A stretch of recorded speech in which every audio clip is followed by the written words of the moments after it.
Oh, good evening, ladies and gentlemen. Oh, so happy to see you again tonight. Again, I apologize. We're a little bit late tonight, but I'm going to tell you, we had so much fun a few minutes ago doing the show for the first time on the other network that we just couldn't help ourselves. We're sort of bubbling over. But don't worry, we've saved that fun for you as well. My name is Nicholas Faselli. I am the artistic director of Theater Breaking Through Barriers. Yes, once again, coming to you live from high atop the Thunderdome here in beautiful Midtown Manhattan. And I want to welcome all of you to TBTB's third Virtual Playmakers Intensive, or VPI 3, in Union. I want to explain, because I did this in the first show, but I want to be clear. Some people had asked me, what am I doing here? What does this mean? Well, in sign language, in ASL, this is a symbol for connection, for joining together. This is a symbol for union or unity. And so, of course, it only makes sense, guys, if I'm going to be doing, as our theater company, if we're going to talk about unity, we're going to talk about unity. So that's what we're doing here tonight. So I want to welcome you all, and I hope that I hope you've been watching all week. We started our intensive on Monday, and I have to say, it's Friday already, and we've already seen 4 incredible shows. Really, just the variety and the just the artwork, the craftsmanship of each of the plays has been truly extraordinary for us. So I just want to thank you all for that. Now tonight, we have an amazing show, a perfect show to begin the weekend, and I hope that you will all enjoy it. I am going to say this. If you're watching, after the show, we're going to do a little talk back with our cast, with our writer, Catherine Grant, with our director, Kiana Alexander, and all of the artists in the show. So if you have a question you want to ask, just write it down in Facebook. Just type it right in the stream. Tucker Salavara, Tucker, are you there? Could you just pop on and say hi really quick? I know you're there, Tucker. All right. Well, whatever the case, Tucker's going to be monitoring the feed, so he will be able to pull off any of the questions, and he'll be able to pop on. And there he is. Hey, Tucker. Just wanted, oh, he's connecting to his audio. Just wanted you to pop on and say hi. So he will be able to pull off any of the questions, and he'll. How are you doing? How's your weekend? Are you looking forward to the weekend? I have to ask. Oh, he turned off. Okay. We're getting some feedback. Don't worry, Tucker. You're great. I'm happy to see you. Thank you for monitoring for us, and we'll definitely talk after the show, okay? Yeah. Okay. Okay.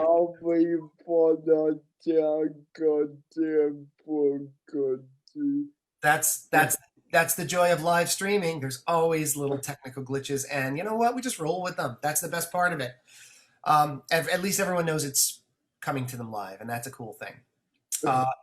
So anyway, I want to just ask you all in the middle of all of this, in this time of divisiveness and disjointedness, I want to be able to celebrate the joy of being together and the joy of unity. And tonight, we are going to be giving you just that. So I hope that you will all, to really kick off the beginning of this weekend, please sit back, relax, and enjoy Jai Ho by Catherine Grant, directed by Kiana Alexander, and starring Sashi Banjera, Christine Bruno, Alyssa H. Chase, and Jack Sims. Enjoy the show.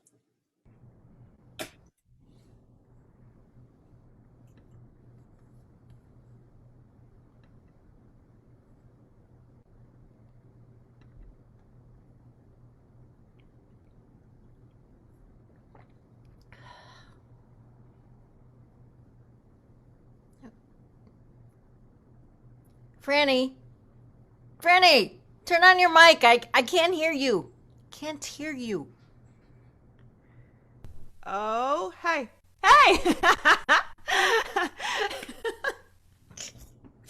Happy Friday. Back at you. Cheers. What's up, girl? Oh, SOS. The kids' school is switching to all online. All right, that sucks. What the hell? Homeschooling? I'm not a Mormon. So, hire someone to come over and supervise. All the tutors are book solid. Well, at least with the kids online, you can suffer in Montauk. We're shoving off tomorrow. Getting the mail forwarded, the Times delivered. Shut up. I begged you to come out. We have room. Well, Rick has to be on site. You can't work remotely? Come on, you can do patient relations anywhere. How would that look with all the nurses and doctors and janitors coming in and risking their lives? I get it, but still, Yeah, it's hard. I worry for you. Oh, don't. We're fine. Rick is tested constantly. But hey, before Sophie gets on, What the hell is going on? you tell me. The constant smiling? Her affected language choices? It's Ciao Bella all the time. For someone with a disability living through a relentless pandemic. Under an administration hell-bent on removing any supports we might have squeezed out from the government. All alone in that shitty apartment on the Upper West Side. Right next to the Hotel Lucerne with all the homeless. Processing unemployment claims from her bedroom. She is way too fucking cheerful. Boom! She doesn't drink, smoke weed, take sleeping meds. Nothing to prop up her mood. She's just been relentlessly upbeat. She's a walking advertisement for A Course in Miracles. That's facts. We've all been a little off since Dad died. Well, speak for yourself. I have been a model of stability. Fine, whatever. I am the flaky one. Just so you know. Ugh, a miserable year. Dad died, COVID hits, and I am in menopause. What? No, you're not. Wait, no, you're too young. Yeah, hot flashes and homeschooling all at once. Mother Nature can kiss my ass. She is having one nasty hissy fit. I'm in a bit of a funk, if you want to know the real truth. I still miss Dad. Coming up on a year. Believe it. That was a bad night. Dad wasn't ready to die. Well, at least we got to be with him in his last moments. Thank God he didn't have to live through this. Still, he was my footing on this earth. Come on, sis. I worry about everyone leaving me. Sophie, you and Rick, the kids. I feel bad about feeling bad. I have a doting husband and 2 great kids. I have a house in Montauk with a bespoke coffee table. I have a life coach, for Christ's sake. What's wrong with me? And Sophie makes 3. Hi, babe. Ciao, Bella. Sophie, must you use that phrase? I feel like you saying goodbye all the time. Yeah, Sophie, we're not Italian. Oh, you two are so funny. We're serious. Dead serious. Oh, no, you're not. Shut the front door. Oh my God! That's another thing. Do you have to use stand-ins for curse words? Just curse, for Christ's sake. Yeah, everyone curses now. It's part and parcel of civil discourse. Wow. You want me to curse? Yes, hell yes.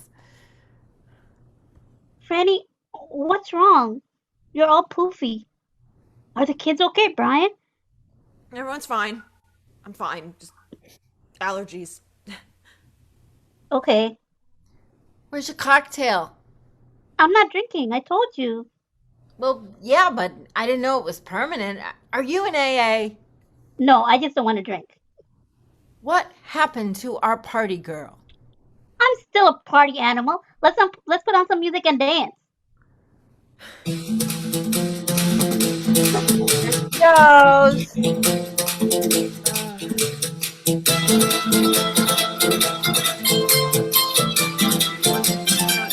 Sophie? Oh God. No, God, please. Please. I have a headache. Oh, sorry. I forgot. You hate Bollywood. Oh, it's okay. It's okay. Just not now. All right, both of you. What's up?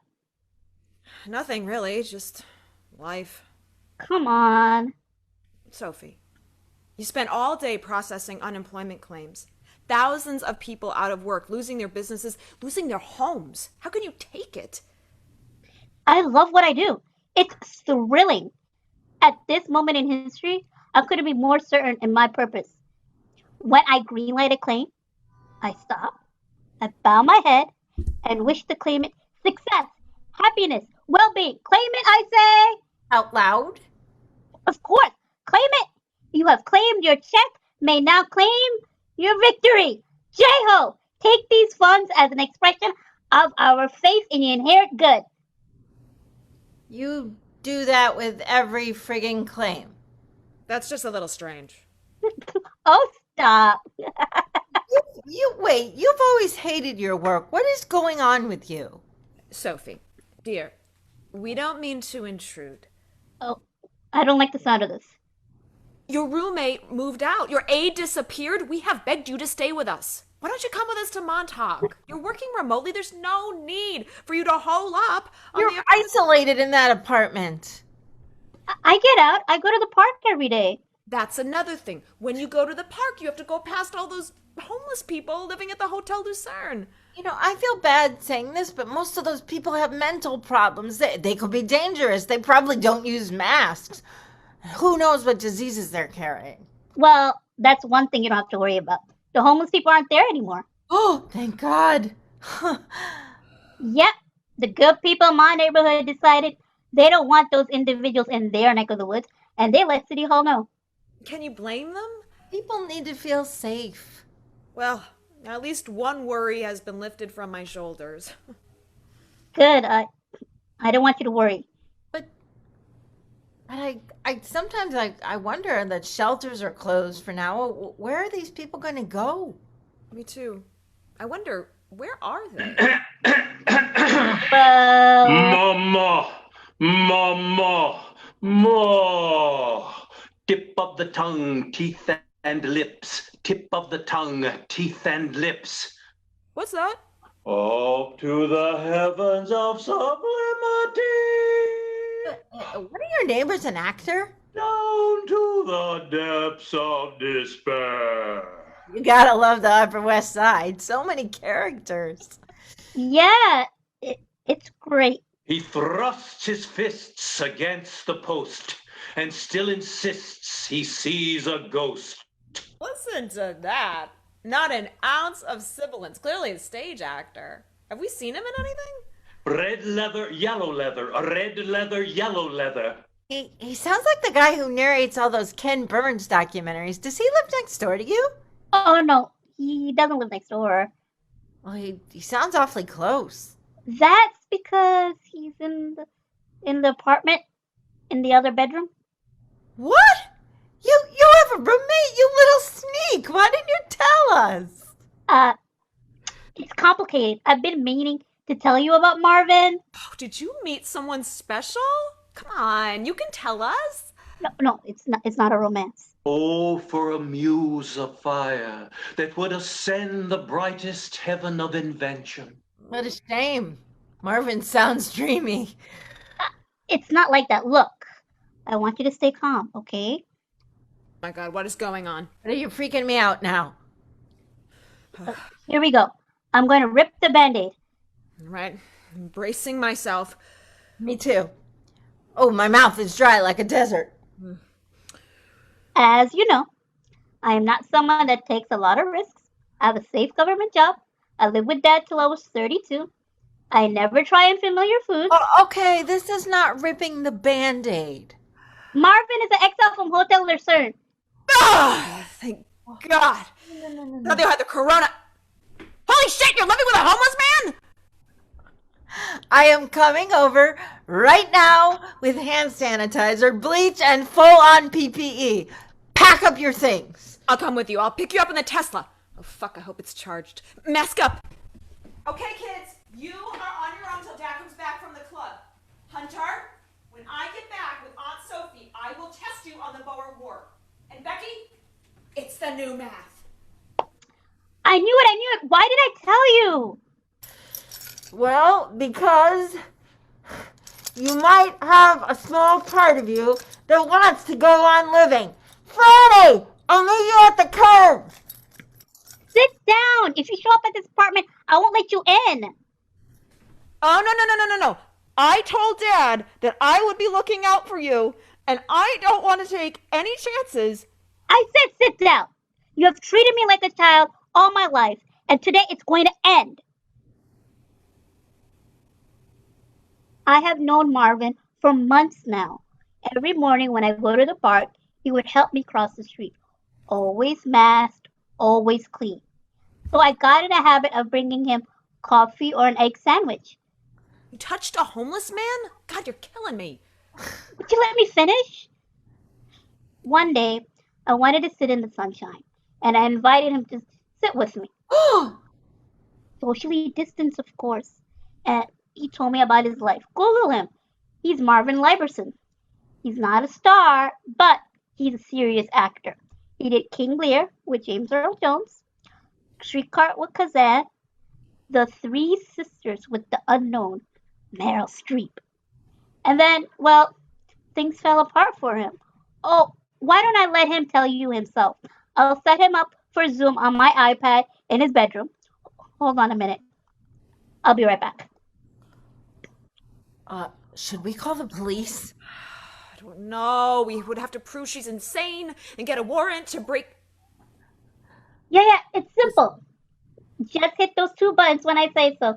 I'm going back, Marvin. Shh, here she comes. I'm back. Okay, Marvin. Put on your video.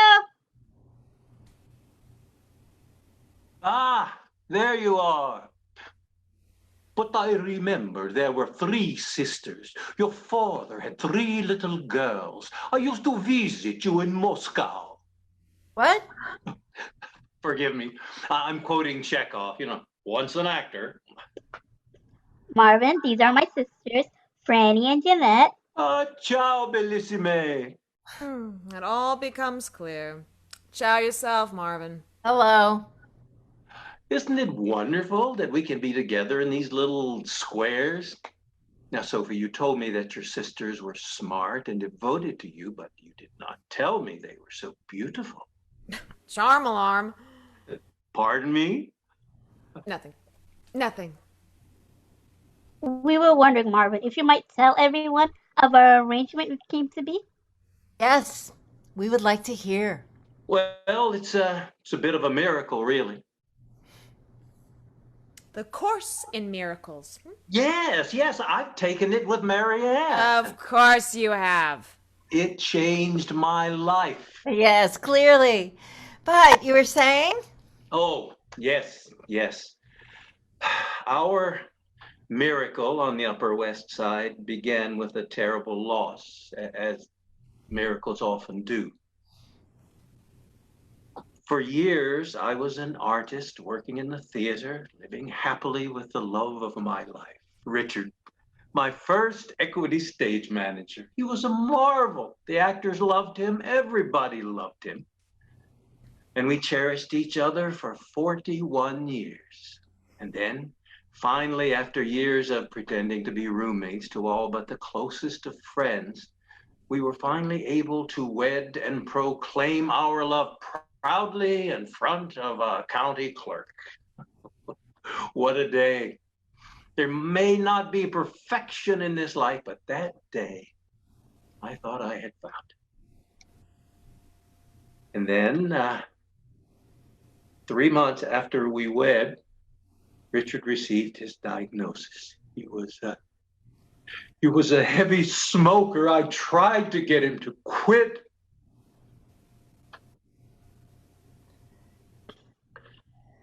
He didn't last long.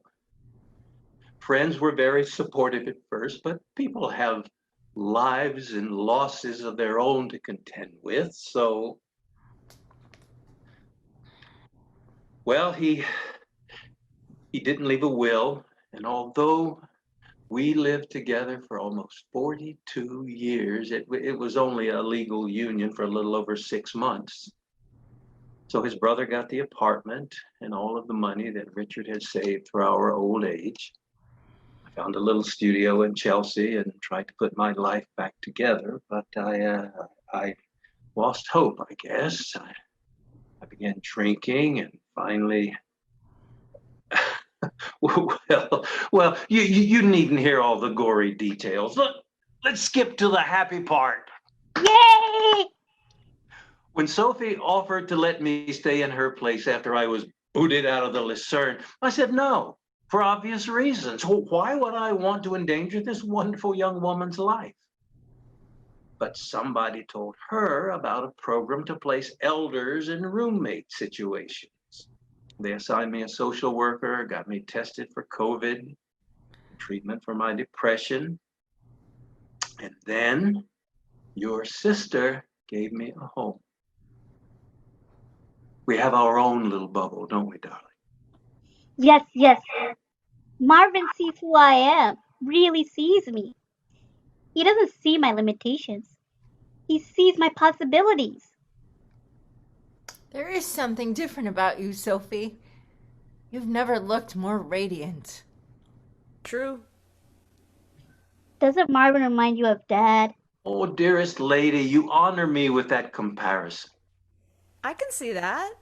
The white hair, the sonorous voice. I wish I had known him. Sophie told me. Your loss is still so fresh. I'm so sorry. So sorry for all of you. Just a year ago on this very day, Father died. It was very cold. The snow was falling. I felt though I would never live through it. Now, a year has passed and we can think of it calmly. I remember the band playing and the brigade firing at the cemetery as they carried the coffin. He was a general in command of a large brigade, yet there weren't many people. Of course, it was raining. Heavy rain, snow. Forgive me, The Three Sisters, Act 1, Scene 1. That was amazing. Chills! How did you do that? You are very kind indeed. I think a lot about Chekhov during these times. He was a medical doctor before he became a writer, you know, and he put aside an illustrious literary career to treat the destitute peasants in Melikovo. Every era has its heroes. And reasons to be optimistic. Yes. Yes. We all must remember that. Now I am going to sign off. I know you have lots to talk about. You're concerned for your sister, as you should be. Whatever you all decide, I will never forget your sister's kindness. She's a gem. A gift beyond measure. Indeed. Look, I know what you're thinking, but he never goes out except to accompany me to the park or medical appointments. He gets tested weekly. We're very safe. Still, a man who ended up on the streets? I love both of you, but it's my life, my call. Granny, it's time to back off. Sophie is coming into her own here.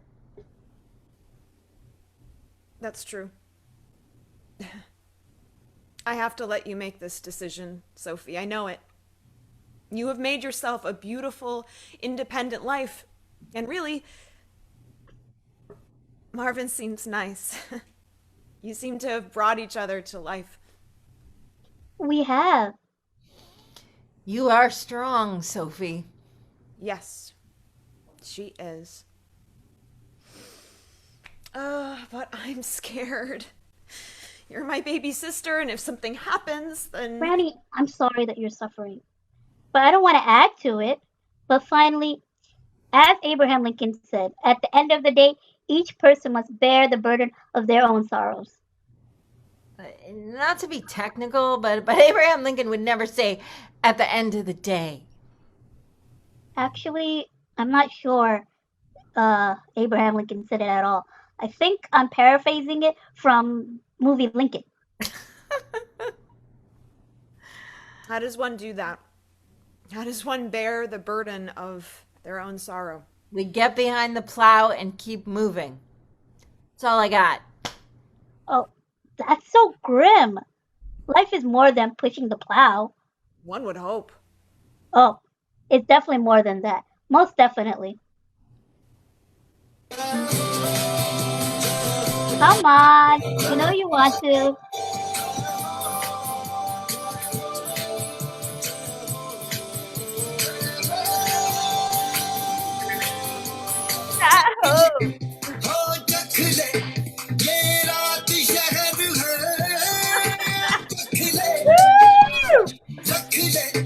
Ladies,